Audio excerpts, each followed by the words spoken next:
remaja dan sekolah sahabat, tapi sebelumnya saya akan bacakan. Hanukkah mengingat keajaiban besar yang terjadi di Yerusalem setelah penodaan bait suci pada abad kedua sebelum Masehi. Para imam hanya dapat menemukan minyak untuk menorah satu hari yang tidak tercemar atau minyak kosher dengan segel imam. Untuk menyalakan menorah di bait suci diperlukan 1 buli minyak zaitun untuk 1 malam selama 8 hari di kaki pelita menorah bait suci. Selama waktu yang dibutuhkan saat itu terjadi dapat bertahan selama 8 hari. Sedangkan untuk memurnikan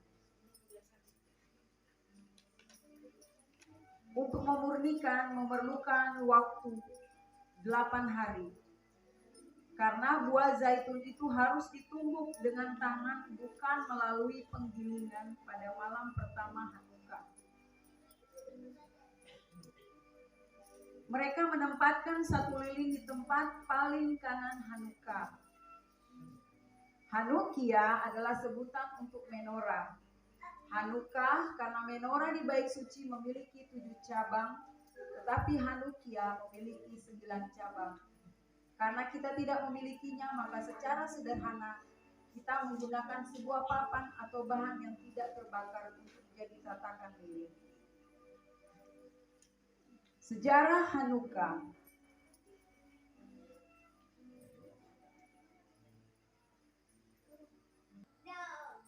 Kata Hanukkah tentunya asing pada pendengaran kita, karena kata tersebut tidak tercantum dalam kitab suci, tetapi diterjemahkan dengan kata pentabisan bait suci, sebagaimana tertera dalam Injil Yohanes.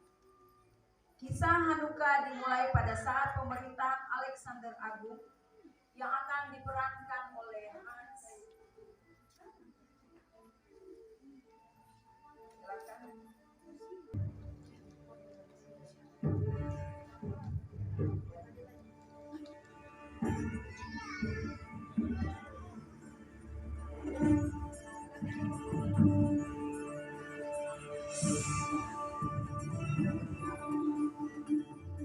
Aku adalah Raja Alexander. Ikutilah aku dan sembahlah para dewa.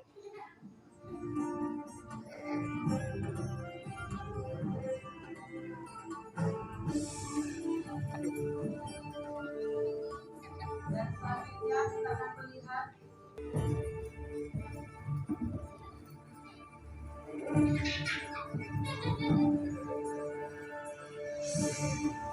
Aku adalah seorang Makabe, penyelamat bangsa Israel.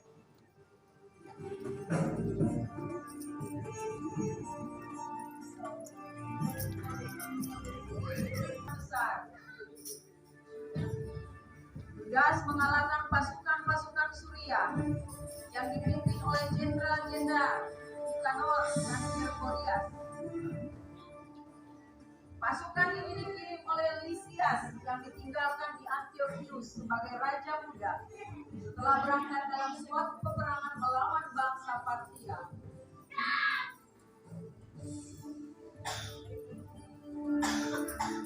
Terjadi peperangan dan peperangan itu dimenangkan oleh Yuda Makabe dan orang-orang Yahudi.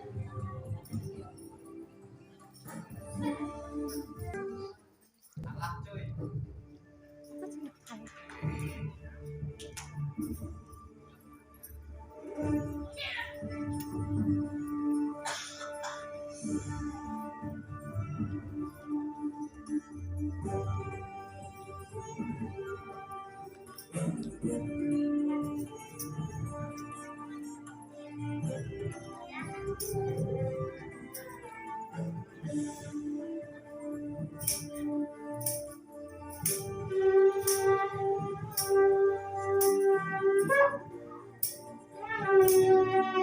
Sekali lagi, Panglima Yahudi berhasil mengalahkan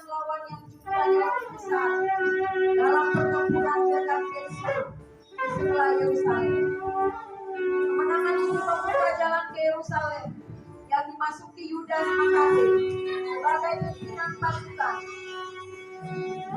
Ia menyucikan bait suci Yerusalem yang telah dicemari dengan darah babi.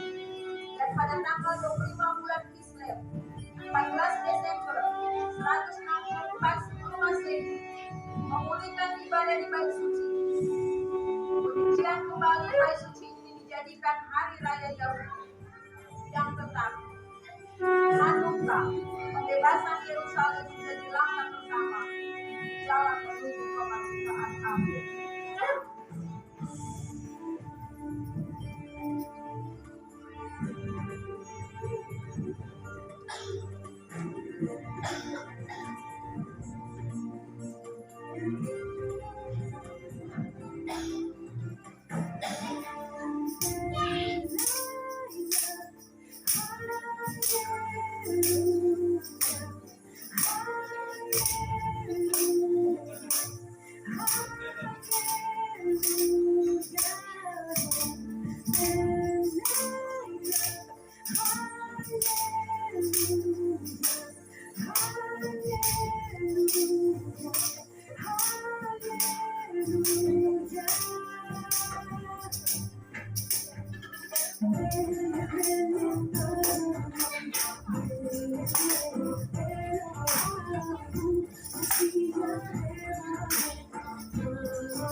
Yesus Masih itu menghidupkan setiap orang dengan memberikan terang dalam kehidupan. Malam ini adalah malam pertama bukan ucapkan berkat pertama dan kedua. Baru atau Yahweh Elohim melek Allah asal tidak sanggup bebas kota sifat lain dan anugerah. Diberkatilah Engkau Yahweh Elohim kami Raja alam semesta yang telah menyicikan kami dengan perintah-perintah-Mu dan memerintahkan kami untuk menyalakan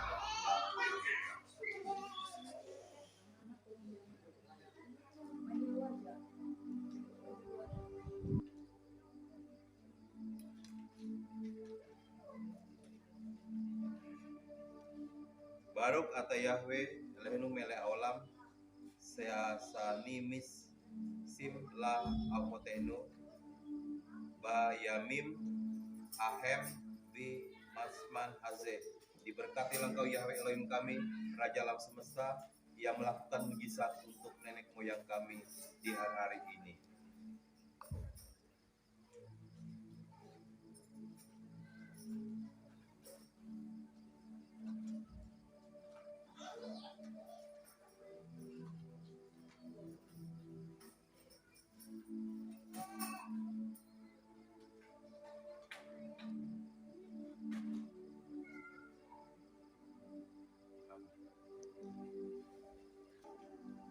Namun engkau, hai Israel, hambaku, Yakub yang sudah aku pilih, yaitu benih sahabatku Abraham, yang telah aku teguhkan dari ujung-ujung bumi. Dan aku telah memanggil kamu dari penjuru-penjurunya. Dan aku berkata kepadamu, kamulah hambaku. Aku telah memilihmu dan tidak menolakmu. Jangan takut karena aku bersamamu. Jangan memandang sekitar karena akulah Elohimmu. Dan aku akan menguatkanmu. Ya, aku akan menolongmu. Ya, aku akan menopangmu dengan tangan kanan kebenaranku. Saya kita akan masuk dalam pujian yaitu Matopu, dan kita masuk dalam kemah-kemah Yakub dan tempat kediaman kita Israel, Matopu.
setiap hari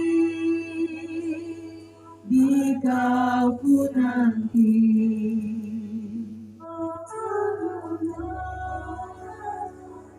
Raja mulia, maha tinggi, bintang memuja.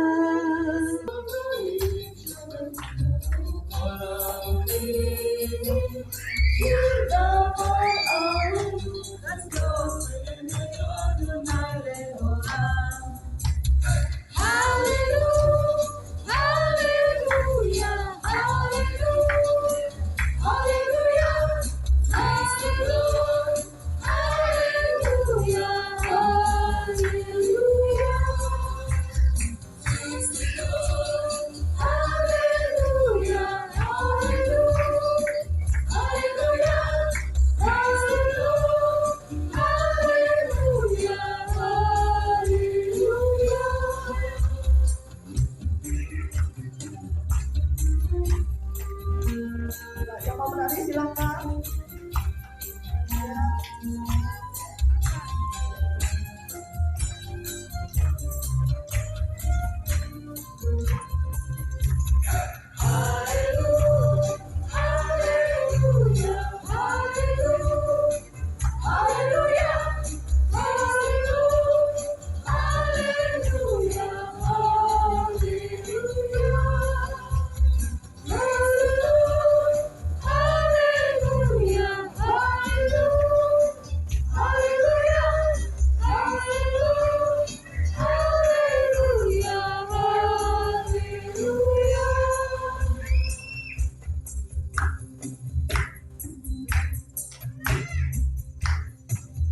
Menyatakan kita bersama Bapak Yesus.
Kalau kita lihat di dalam kitab suci, selain dari 7 perayaan ya yang kita ketahui di dalam perjanjian lama atau dalam Torah itu ada 7 perayaan. Itu memang sudah diharuskan kita melaksanakannya. Nah, kemudian kenapa kita merayakan perayaan hari ini yang dikenal dengan perayaan yaitu Hanukkah. Jadi sebenarnya dalam kitab suci itu tidak ada terdapat kata-kata seperti itu. Ya. Jadi Hanukkah ini mungkin bagi kita yang baru pertama kali apa sih perayaan itu, dan memang kita semua kan untuk masuk dalam perayaan ini, apalagi dalam menggunakan bahasa ini, bahasa Ibrani, tentunya kita akan banyak belajar apa sih istilah-istilah yang di dalam bahasa Indonesia itu tidak ada, yang tidak sama sekali asing bagi kita. Tetapi bagi kita sekarang kata-kata ini bukan sesuatu kata yang asing lagi, karena kita sudah merayakannya beberapa kali. Nah, untuk perayaan Hanukkah ini rasanya sudah berapa kali kita merayakan di Kehillat Nasrani di Pilar Kudus.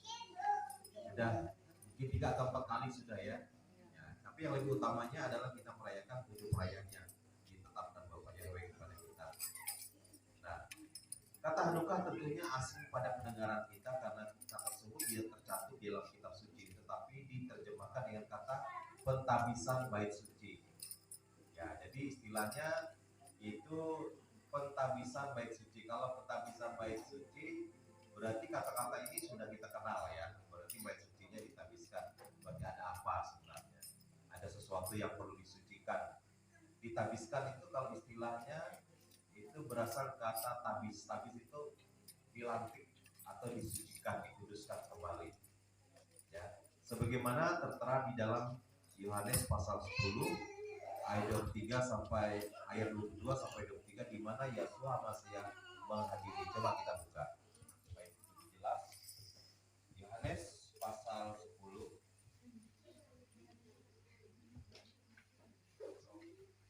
Ya. Ada yang sudah dapat silakan dibacakan. Ya.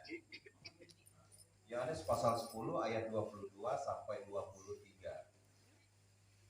Ya, minta salah seorang membacakan.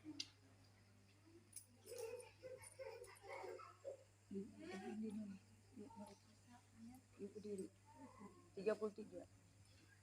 Yohanes pasal 10 ayat 22 sampai 23. Berarti ada dua ayat.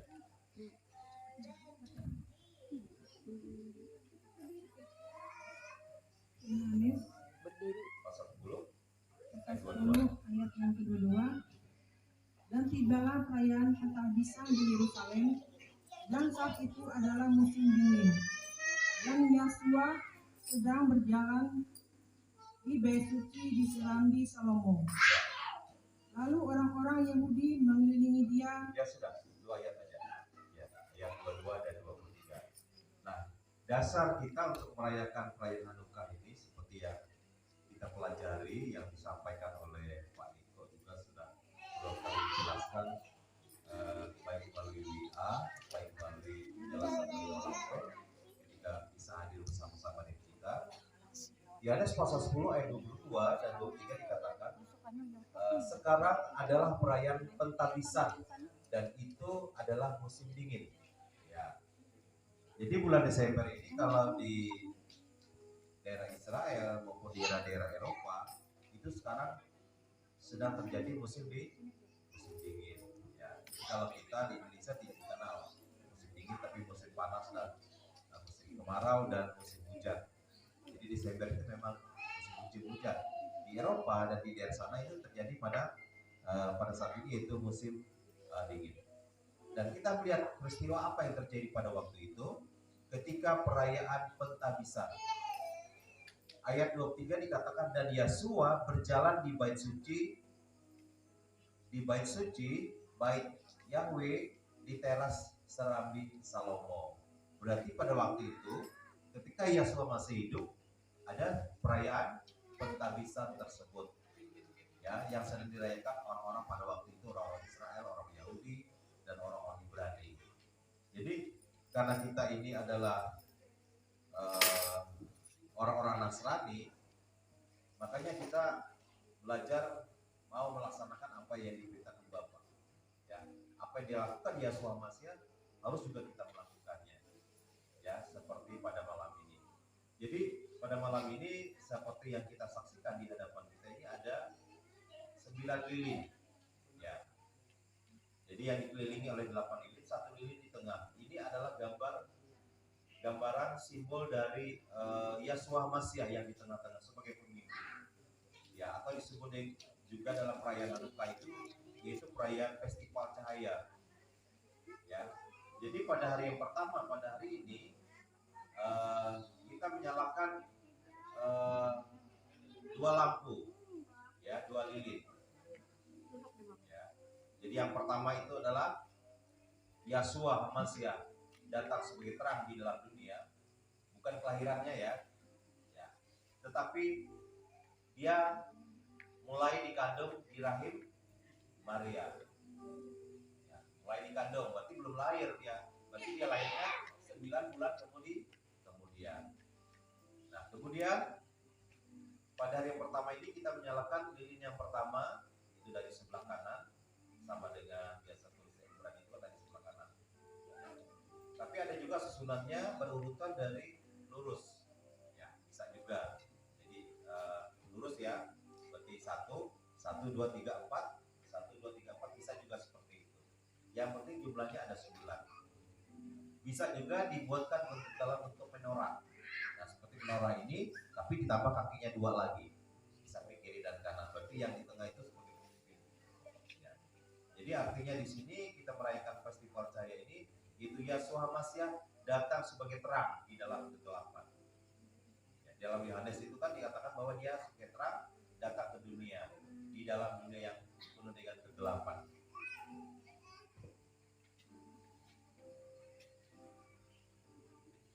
Di ayat 22 dikatakan kemudian perayaan itu dalam bahasa Ibrani-nya Chak ya, pentabisan Hanukkah. Bait suci berlangsung di Yerusalem saat itu musim dingin, ayat 23. Dan Rebe Melek Hamosya sedang berjalan-jalan di Bes Hamikdas di daerah yang disebut Ulam Salomo atau Serabi Salomo. Ya.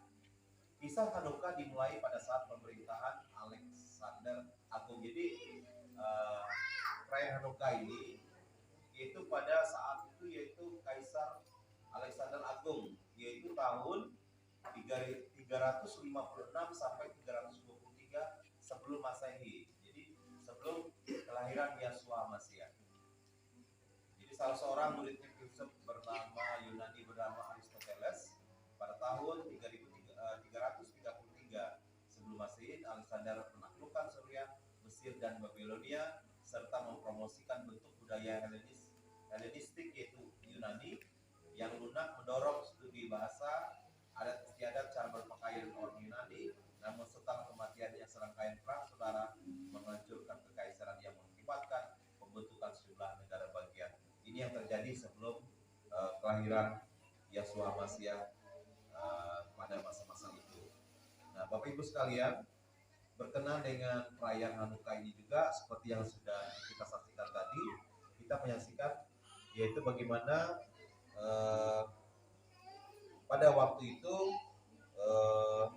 yaitu yang bernama kelompok Makabe ya. Kelompok Makabe ini menyatakan tidak setuju dengan apa yang sedang mereka hadapi pada waktu itu.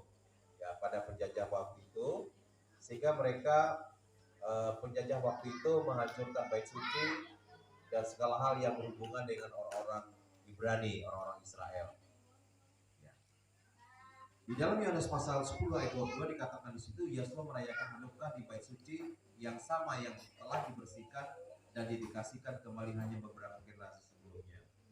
Jadi artinya bahwa apa yang Yeshua Mashiach lakukan ini, dia merayakan apa yang sudah terjadi, yang sudah ada sebelum dia ada secara fisik atau secara manusia pada waktu itu. Nah, untuk kita sekarang Bapak Ibu sekalian, kita harus tahu dan memahami apa sih arti dan makna perayaan-perayaan yang kita laksanakan, ya, termasuk kesempatan malam ini. Nah, yang pertama yang harus kita bisa ambil hikmat dan maknanya adalah bahwa perlu diingat di sini bahwa yang pertama pada saat itu Bapak Yahweh tidak akan memberikan memberikan kemenangan kepada Makabe, ya, maka bait suci itu akan dihancurkan dan identitas orang-orang Israel atau orang Yahudi itu akan hilang. Jadi artinya begini, kenapa timbul pemberontakan Makabe ini? Nah, dengan pemberontakan ini, ya, kalau mereka tidak memberontak, nantinya identitas orang-orang Israel itu akan terus hilang. Ya. Jadi mereka mempertahankan supaya, karena penjajah waktu itu melarang setiap hal-hal yang berhubungan dengan orang-orang Yahudi, seperti misalnya Sabat dilarang, Sabat itu diganti dengan hari Minggu. Pokoknya sesuatu yang berkenaan dengan orang-orang Yahudi itu tidak diperbolehkan dilaksanakan, apalagi tempat ibadahnya dihancurkan oleh mereka.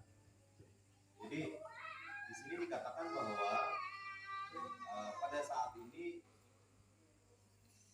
ya, maka bait suci itu akan dihancurkan dan identitas Israel Yahudi itu akan hilang.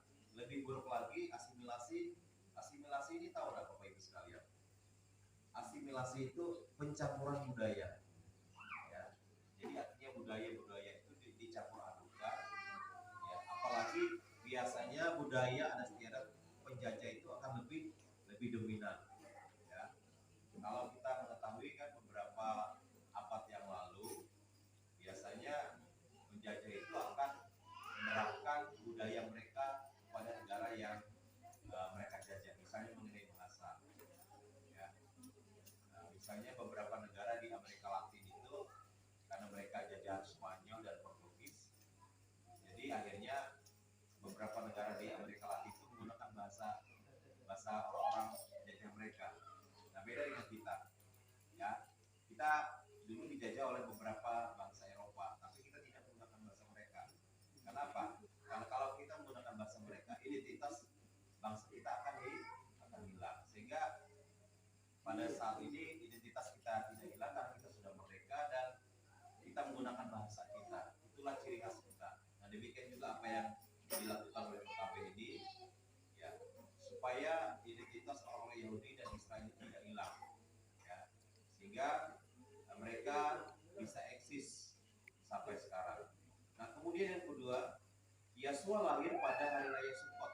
Nah, seperti akan kita laksanakan pada tahun yang ini pada sekitar bulan September Oktober, yaitu pertengahan bulan ke-7, ketika Bapak Yahweh memilih untuk berkemah bersama dengan kita, Immanuel, dan ingin menyiratkan bahwa Yasua Hamasiah itu dikandung 9 bulan lamanya sebelumnya, mulai dari perayaan Hanukkah.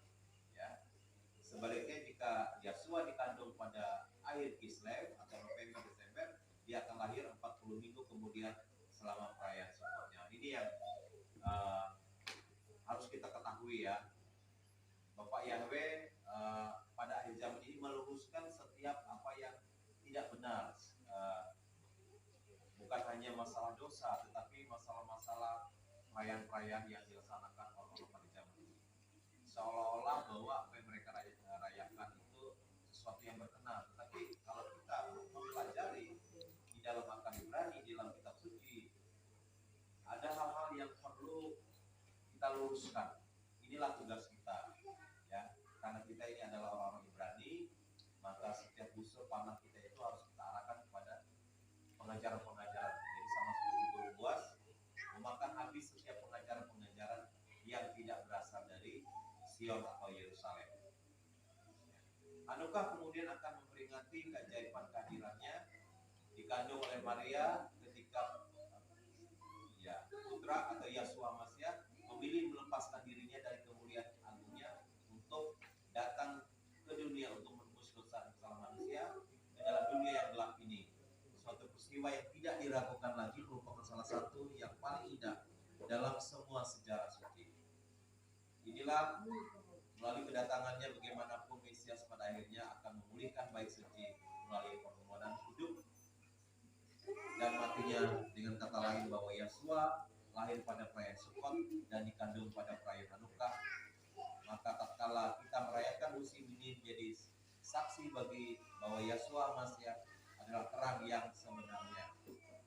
Yang dikandung Mesias menandai awal dari penebusan Israel dan untuk penebusan semua umat manusia di muka bumi ini. Jadi ini hal yang harus kita ketahui, harus kita luruskan, kita jelaskan kepada orang lain ya, dari apa yang